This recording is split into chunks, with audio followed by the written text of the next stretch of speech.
I'm here with Dave Barrie.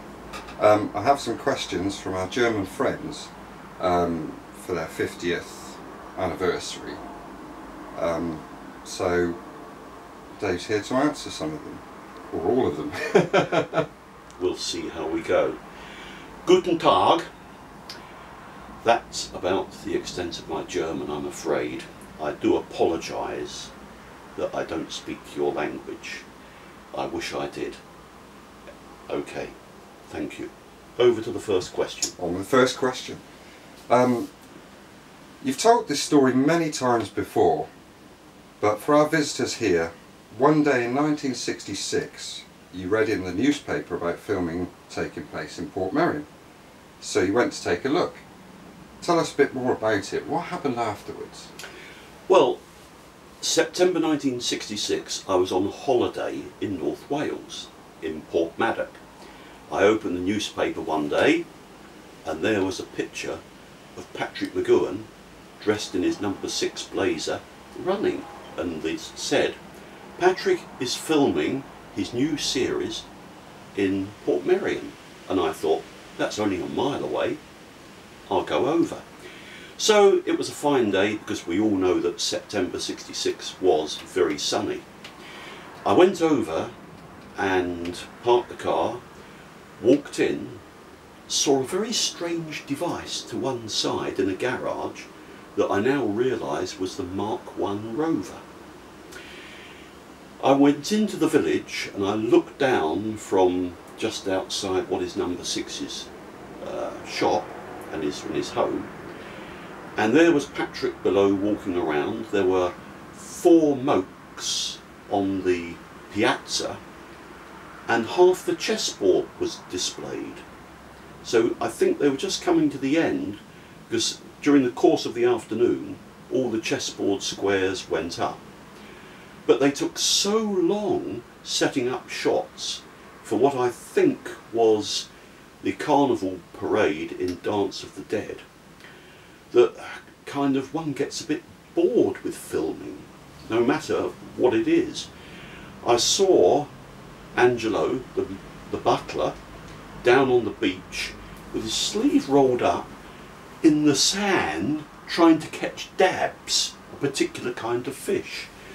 I saw George Coullaris walk around, old man with the stick, Rosalie Crutchley, and after about 2 or 3 hours of seeming non-activity I got bored and went away. How silly of me. So then we fast forward to when The Prisoner was shown. I'd always been a great fan of Danger Man because of its high production values, the fact that it wasn't no Bond type person of kiss kiss bang bang, that relationships were more authentic, and of course he never used a gun and this sort of thing, and literate scripts. So like everybody else, we all sat down on the Sunday evening to watch the opening episode of The Prisoner. To say it grabbed me by the throat and never let go would be an understatement. It was so fast moving, and I now realise, of course, one of the reasons why was that the first edit for Arrival was 1.5 hours long, and they had to condense it down to the 50 odd minutes, which is why it is so rapid cuts. You couldn't keep up with it. I sat spellbound by it, trying to think, what's this all about? And of course it was black and white TV, but nevertheless you could tell this was very high quality. And in those days, as the series progressed, we'd all go to work on a Monday morning, we'd all say, did you see last night's episode? What did you make of it? What was it all about? And as the weeks went by, we became more and more curious, because everybody wanted to know what it was all about, why he was a prisoner, and most of all, who was number 1. Well, with bated breath we sat down, and what did we get? To me, we got the icing on the cake. We got a finale that I now realised, or then realised, was so surreal and absolutely the perfect finale. The series went out with a bang, not a whimper. It threw down a gauntlet to the viewer of, there, work that out for yourself. There's no easy answers. Here's all the questions. What do you think? And of course, you couldn't record it. You couldn't get access to it. So in conversations for the next few years, you'd say to people that you met, oh, do you remember that series? Oh yeah, what did you make of it? And that was kind of what lived on in hope until it was repeated in the fall, the autumn of 1976. Okay, would you like to ask me a question too? 6 of 1 is the name of the Prisoner Appreciation Society, but without your initiative there would be no 6 of 1. How did it all start? Well, I've moved around the country and I was living in Cheltenham. I had a very busy social life. I did have a TV, but I didn't watch much TV, and I didn't get a TV listings magazine. Quite by chance, on a Saturday night, I came in and I turned on the TV. My God, it's The Prisoner! But we're up to episode 4. Okay. So I thought, oh, I'd really like to be here to see more of this, because this resonated very deeply. It gripped me and didn't let go. Anyway, we were coming up for, I think it was the 12th of December, and we were getting Once Upon a Time. I made sure I was around for Once Upon a Time, and it was only then that I realised that there was a continuity announcer, Peter Tomlinson. In those days, continuity announcers sat behind a desk and addressed you, not like now where they crash in like some drunken guest at a party. And this announcer was saying, well, this is the mailbag we've received this week of what people are thinking the series is all about. And I thought, oh, I'd really like to meet those people. So I decided to write to the TV company and say, could they put me in touch? To cut a long story short, I didn't have a telephone. There was a frantic to and fro of letters, which culminated with them saying, would you be happy to have your details broadcast after the last episode? But of course! Little did I know, that was December the 12th. Rolling into Sunday morning, finishing at midnight, there was my address. I laughed, I went to bed. I'm woken at 2 o'clock in the morning by a knock at the door. The house is in total darkness. Down I come, open the door, and there's 4 tall chaps. We've just driven down from Sutton Coldfield because of you being on the telly. Oh right, you better come in. Half an hour later, 2 more people turned up. So there I am, 3 o'clock, 3:30 in the morning, discussing The Prisoner with these people. Okay, it's important to remember I didn't have a telephone, because I suspect I'd have had to take it off the hook. I was out on the Sunday, but when I got home, there were about 10 letters stuffed through the letterbox. Monday was quiet, except there was a bookshop in the town called Barrie's Bookshop, spelt the same way as me. I bet their phone was red hot all day. Yeah. Anyway, Tuesday it all started arriving, and I couldn't believe it. The postman was sticking all these bundles of letters through the letterbox. Every day this went on. At the end of 2 weeks, I had about 750 letters. Wow. And because the series was broadcast regionally, this was only from the central region, not from London or anywhere else. Fortunately, a couple of people beat a path to my door because I was overwhelmed. Here we were into Christmas week. One of them was a chap called Roger Goodman, who had just moved to the area, and the third was a lady called Judy Adamson, who also lived in Cheltenham. And the three of us got together, and because they weren't working and I was, they shouldered the responsibility of actually setting up a society, because everybody thought there was already a society running and how could they join? But we were starting from scratch. We wanted a name for the society that would be as ambiguous, as oblique as The Prisoner was. And one night Roger and I sat in the car and together we dreamed up the name. To this day he maintains that I chose the name and I maintain that he chose the name. Well, where do we go from there? Well, it was my job then to contact ITC, who was Lou Grade's company, who owned The Prisoner. At first, it was a rebuff. Another loony out there sort of thing. Then when I told them, look, we have all these letters, we are in a Sunday newspaper, the tone changed. You'd better come and meet us. So one evening, the three of us drove down to London and met with Lou Grade's right-hand man.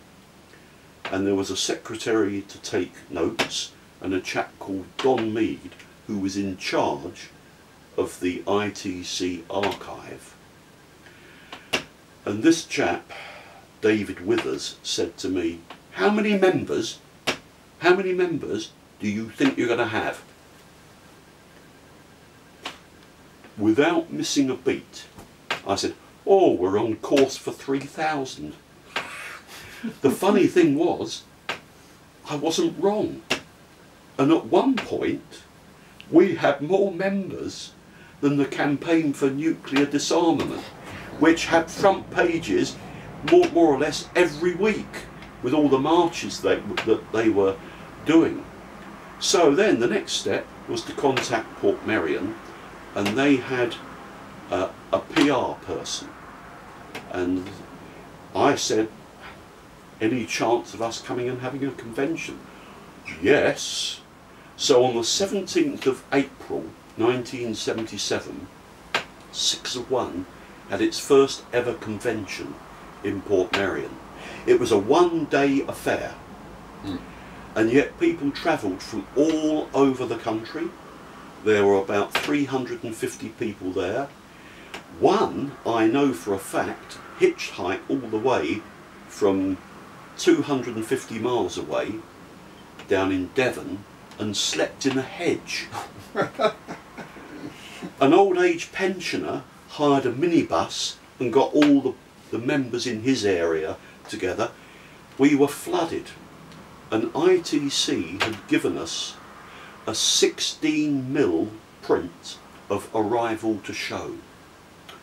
And so we had a clanky old projector, and Sir Clough Williams-Ellis made himself available and sat in the front row to watch this. So we had to issue tickets because the Hercules Hall doesn't hold that many, so we had to do 3 showings. And at the end of the showing, Sir Clough said to me, you know, I think Portmeirion really is the star. It shows Portmeirion off to its best advantage. Only a few months later, of course, he, alas, had departed, as had, very unfortunately, Judy Adamson, who died tragically young. But it is to her that we owe a debt of gratitude for setting up the society. I just became front of house, really. But that is just the beginning of the society. And I thought, where's this going to go? How long will it live? Well, we know the answer to that now, don't we? Thank you. Absolutely. That's unbelievable. Right, on to the next one. Right, what would you say was the intention of the prisoner? That is a very good question. And I think we have to thank Michael for that. The intention of the prisoner, I believe, was to make the viewer think, was to make the viewer question. Most of us go through life and we're just accepting of our surroundings, accepting of the way things are, and I don't know if you can identify with this, but some days pass and you think, what did I do today? Or what did I do yesterday? It's a sort of waking sleep. McGoohan got this gauntlet and slapped it around our face because he wanted us to sit up and take notice. So the purpose, the intention was to pose questions. Social, political, philosophical. I always say the series is thoughtful and thought-provoking.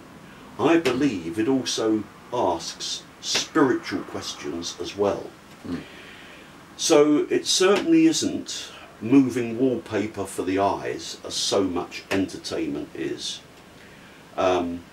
We accept how things are far too readily. You know, there's 3 stages to a person that thinks a new thought. First of all, they're ridiculed. No, first of all, they're ignored. Then they're ridiculed. Then people say, well, actually, he's right. And it becomes into the common acceptance. And I think what McGoohan was trying to do was to make us all take a leap forward in our thinking, in our questioning. Oh. Right, on to question number 4. Another complicated one for you. Dance of the Dead. The episode that is known here as The Enclage, or The Accusation. What's the essence of Dance of the Dead, bearing in mind that Patrick McGoohan didn't even like the episode? This, as regular readers of our magazine will know, is my favourite episode. Its history is that it was one of the first 4 scripts, and at the time the screenwriter was given a very brief outline, and he said to me he went home with a headache because he didn't know what to do. But if in doubt, he said, I do a trial. Well, because it was one of the first 4, it was shot in Portmeirion, all the exteriors, in September '66. And because to me, and I'm sure to many people, this episode is very ambiguous. It deals in shadows. There's no clear plot unless you say that number 6 has got an illicit radio and is going to be put on trial. But it's a highly literate script, and when it was shot and assembled, they didn't quite know what to make of it because the true ending was never shot. And the true ending is very surreal, because the Dance of the Dead would turn into everybody dancing like the devil is playing, faster and faster, and the camera would come back till the village was only aglow in the night. Well, they didn't shoot that. It languished on a shelf because nobody knew what to do with it, until the editor, John S. Smith, discovered it, looked at it, and realised what he was holding and looking at was pure magic. I talked with him quite a lot about this, as I talked with the writer, Anthony Skene. And John went to McGoohan and said, look, Patrick, can I play around with this? And Patrick said yes. So John assembled it, and he realised that he'd have to fashion an ending from what he had, which is why we get the strange ending we do, but it needed a voiceover to explain what was going on. And you remember in the cave when number 6 is writing the note to go into the pockets of the corpse, he dictates, you can hear him what he's writing. That is very ambiguous and not at all the full version of what is written in the script, which would explain things much more clearly. I'm glad that it's left ambiguous because one can read so many factors into it. I made a few notes and I hope you don't mind. So number 6 is put on trial for possessing an illegal radio, but it's so much more. It's very subtle, this episode. You know, it's got symbols in. Think doors and mirrors. It deals in these shadows. The atmosphere is unlike any other. It's very, it invites you in to share its dreamlike quality. I think the influences on it, there's 4. First of all, Skene admits to being in love with the world of Jean Cocteau. Cocteau made some wonderful films, do look them up. The radio message idea comes from both the Cocteau film Orphée, where Orphée hears these messages on a radio, and also from the BBC in the Second World War, when these bizarre messages would go out after the news, and somewhere, someone in France would know that that was their signal. So we've got the influence of Jean Cocteau, and then we've got the influence of a film called The Devil and Daniel Webster, which is a trial, and if you see it, some of the dialogue is lifted from The Devil and Daniel Webster, in which there is a dance of the dead. So there's that. Skene loves Greek mythology.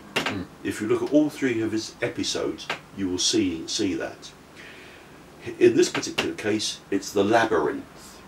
And the 4th, which people don't really notice and haven't talked about, is my favourite cinema.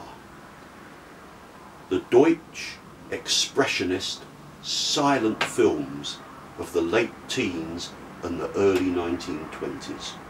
One example for me stands out as being highly influential on this particular episode, and indeed on The Prisoner, and that is The Cabinet of Dr. Caligari, 1919, with its framing device turning the story on its head.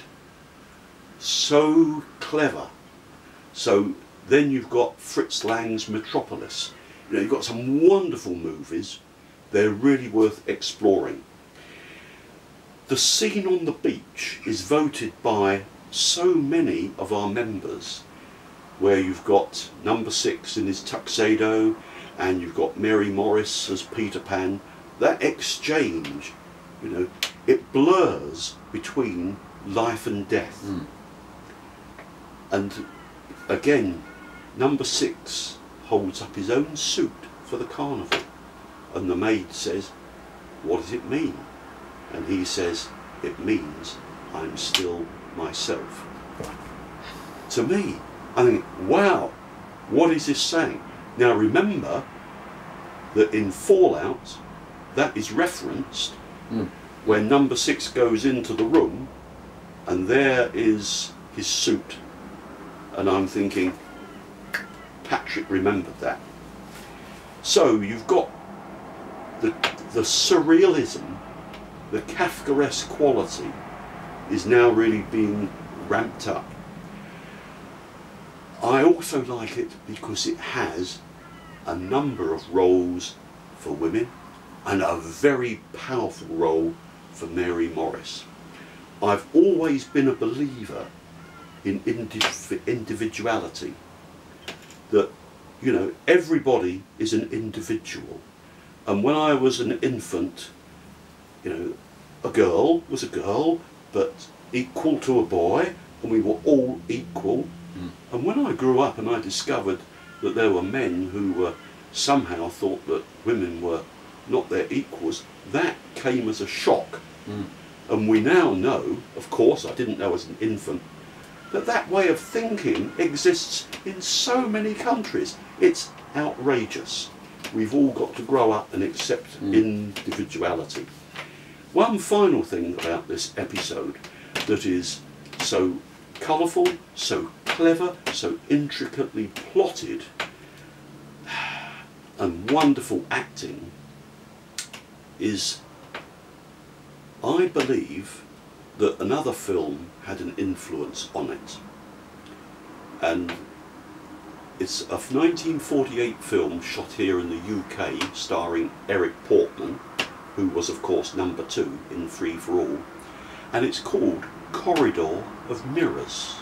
Right. If you go in about half an hour, there is a scene with all these mirrors, a mirrored corridor. It's absolutely stunning. This is an episode that someone once said to me, because I've written a number of times about it, I've held a workshop dedicated to it. Someone said to me I should write a book on it. Well, I'd love to do that, but I fear the sales wouldn't be very big. But yes, it rightly takes its place in the prisoner canon. When I've written about it, it went from the bottom half of what people liked well into the top half, because I've tried to understand, to peel away the layers so it could be more readily understood. Oh, thank you. Right, on to the next question then. Yes. Very briefly, say a sentence or two about each prisoner episode. I will try and keep this brief. Okay. Arrival. Patrick said it was the finest pilot of any series he'd ever read, and I think we would all agree. It sets out the framework of the village and the introduction of how number 6 gets to the village, and explains many of the motifs and symbols in the village extremely well. And it's all done economically and at great speed and very cleverly. But already there are surreal touches.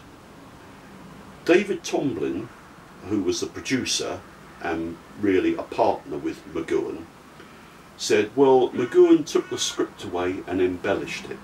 My belief is that some of the things that Patrick did was, when he first arrived in the village and he looks up at the campanile and he sees someone looking down, but when he gets there it's just a figurehead.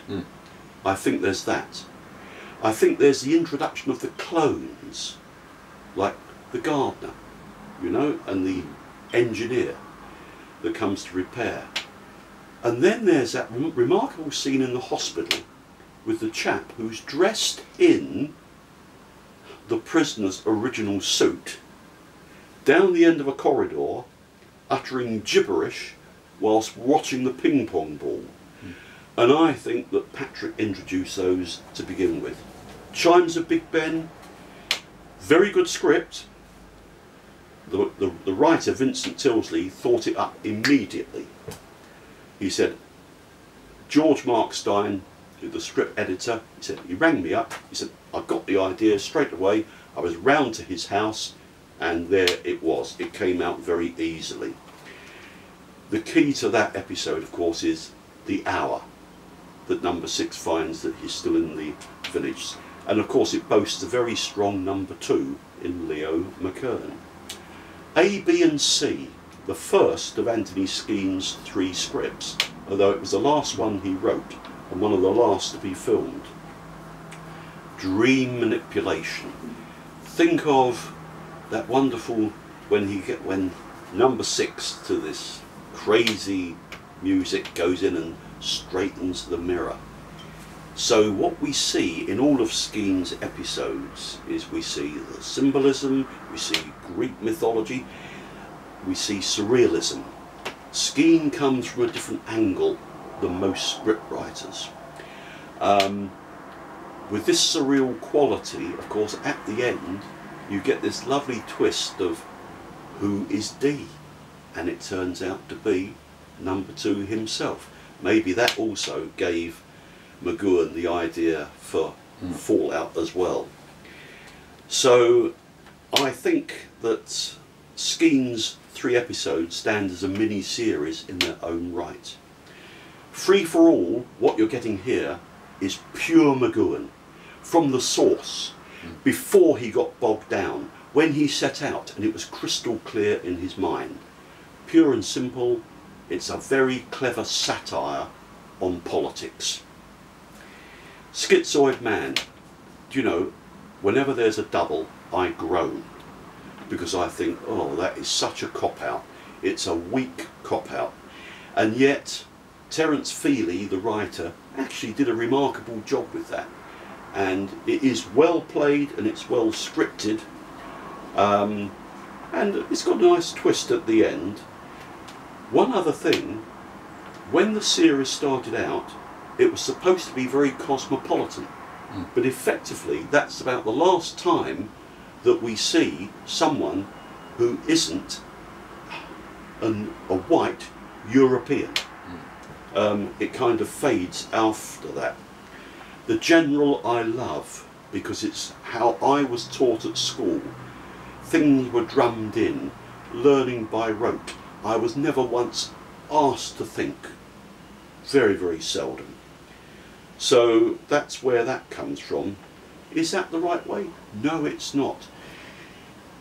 There was a German philosopher called Rudolf Steiner who came up with something called anthroposophy. And he believed that the child's imagination should be encouraged and their artistic side. And so we have Steiner schools all over the world, including here in the UK. And I know that children who go to Steiner schools emerge far more well-rounded, thoughtful people. Many happy returns. We come back to Skeen, and that is, of course, Greek mythology, the Odyssey. That was the last one to be filmed in the first series, so that's the last one that George Markstein had his hands on. Lovely story, cleverly done. I love Skeen and his surrealism, the black cat, and all the rest of it. You know, I think that's great. I've spoken about dance, so we'll skate over that. Checkmate. This is everybody's, you know, really colourful episode. What a clever idea, a clever plot. And the key of this is, of course, you judge by attitude who are the prisoners and who are the warders. Hammer into anvil. Well, I'm not very keen on that. Why? Because it's one-dimensional and it's about revenge. Justice or revenge, you decide. What's it to be? They're two sides of the same coin. So, there. It's Your Funeral. This is an episode that to me doesn't ring true. It doesn't ring true because it's taken us until now to discover that there are other rebellious spirits in the village called jammers. It's one saving grace, or two if you count the introduction of a long Kosho game, is the way that Darren Nesbitt plays it. It creases me up with laughter. That helps me endure that episode. In the final run, really, of the first lot is A Change of Mind, written by Roger Parks. I went to Roger's house and I interviewed him, and he was a lovely man.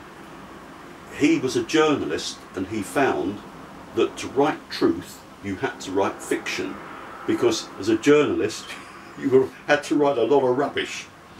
And he had a brother who was a neurosurgeon, so he knew about lobotomies, and he was told by his brother that this lobotomy, doing it that way, was perfectly feasible.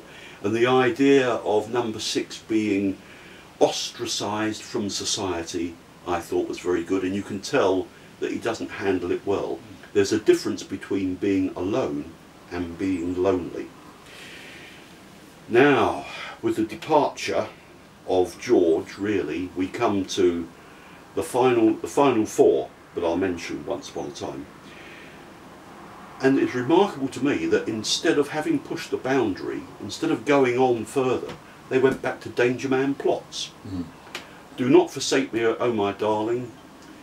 If you believe the author, David Stimpson, who wrote a book called The Prisoner Dusted Down, ZM73 is really the hinge episode for all of this.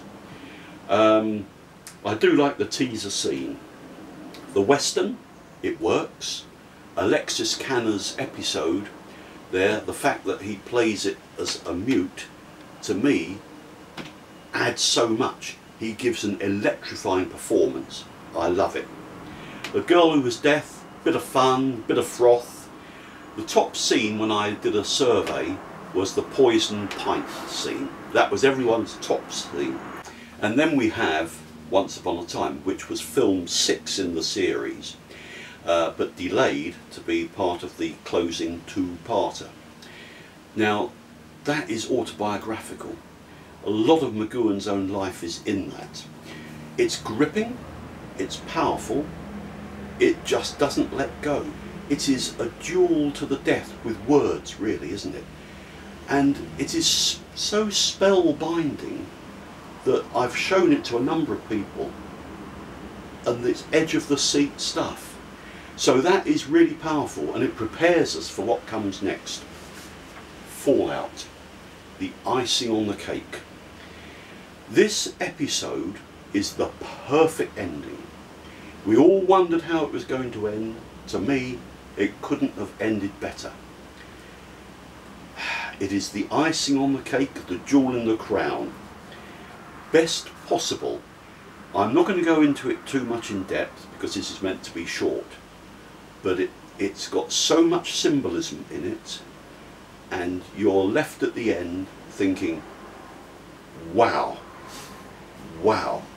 It's the thing that makes the Prisoner series fly. Well, that was brilliant. On to the next question then. Okay. Yep. Yep. You've conducted quite a lot of guided tours around Portmeirion over the past years. Our visitors can get impressions of what you're doing while at the Prisoner Convention.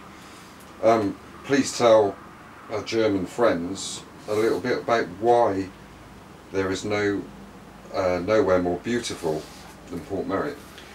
Well, when I first saw Portmeirion, I was transfixed.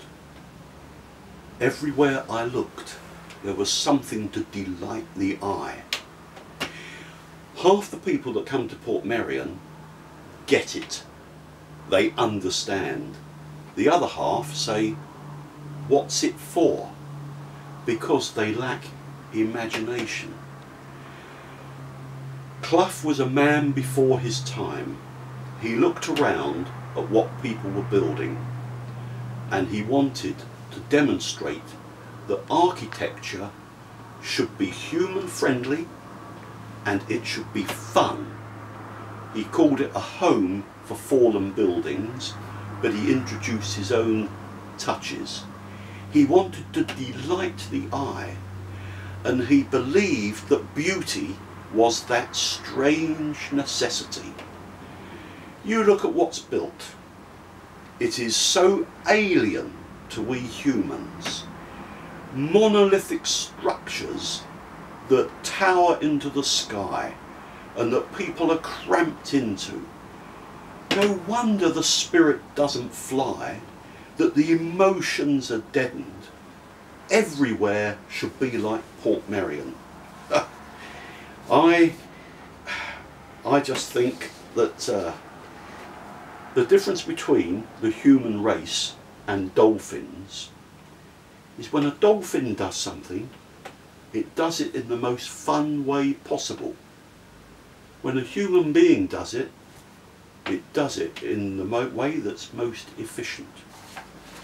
To digress for a second, we accept the world around us as it is. We have an economic system that's been around for perhaps 300 or 400 years. It's based upon capitalism, perpetual growth, which is impossible because we have finite resources. It is a system that's doomed to failure. And at the heart of it is something called profit, making as much profit as possible. Hang on, I heard a radio programme the other day that thought they were saying that perhaps we should bring into law that people at work should be treated in a far better way and profit should not be the prime motive. There are people who do think that way, who have set up companies that think that way. And I'm thinking of some of the great Victorian philanthropic businessmen like Rowntree, Cadbury and people like that. That's what we should be aiming for. But I digress. Thank you.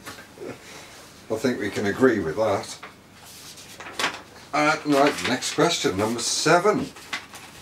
Can you say something to our German friends and prisoner fans who would like to learn more about the series and maybe would also like to come to the village of Portmeirion?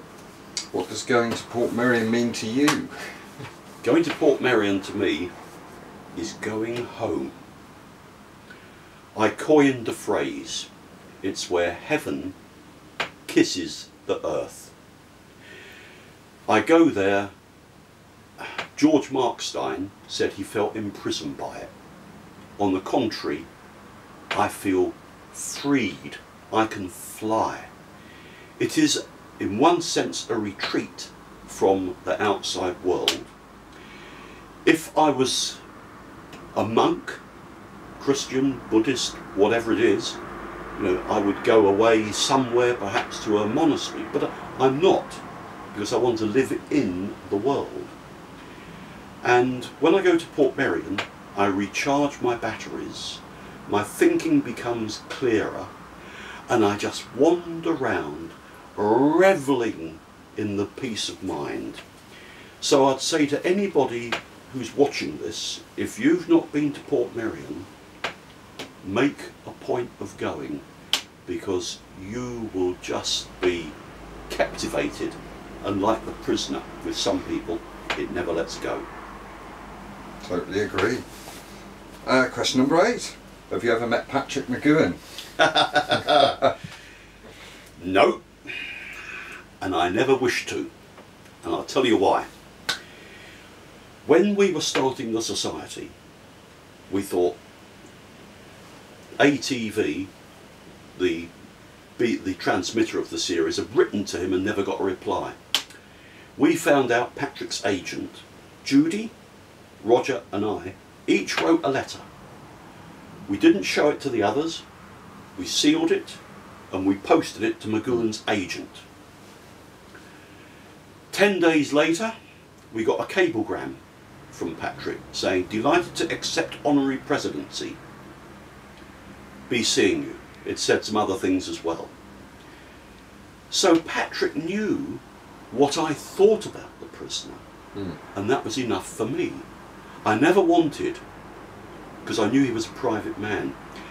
In 1983 he came over to make a film of Jamaica Inn, and he came up to the studio in Birmingham for a series of programmes called Greatest Hits, which was popular music of a particular year, and this was 1983. And he came in, and there were all these prisoner fans, all dressed up, and there were striped canopies, a moke and all the rest of it, and he just froze. I was in the back of the audience. I wanted to observe his privacy, but it was a delight that I was able to meet with and interview his daughter Catherine. I felt that was the right thing, and Catherine could take back whatever she wished from the convention to share with her family. So, no, I didn't want to meet Patrick. That was that. Fair enough. 9th and final question. What do you think about why the prisoner still has a huge following And what do you think the future of both The Prisoner and those who are fans of it is? The Prisoner was of its time and yet timeless because of the questions that it poses. It turns everything around to we viewer. Take the Mona Lisa. It's a painting painted hundreds of years ago. It's still current. The Prisoner will always have currency. Take the film which I've already mentioned, The Cabinet of Dr. Caligari. You could never remake The Cabinet of Dr. Caligari because it's been done, and yet you can still buy it on DVD and people watch it. So with The Prisoner, it encapsulates the paranoia of the 1960s. It touched the zeitgeist of that generation. It was a rallying cry, a signpost to freedom. In a nutshell, it champions the individual's right to be individual in a world of conformity, which is full of people who want others to think like them and to not be different. I'm not just talking about North Korea or China, I'm talking about everywhere. Think what's happened in the Middle of the East. Wherever there are people who become dictators or whatever, they want to oppress society. Remember that famous saying, man is born free, but is everywhere in chains. So I like to celebrate the differences. We all look different. Up here, our brains are composed of trillions of cells. We're all going to think differently.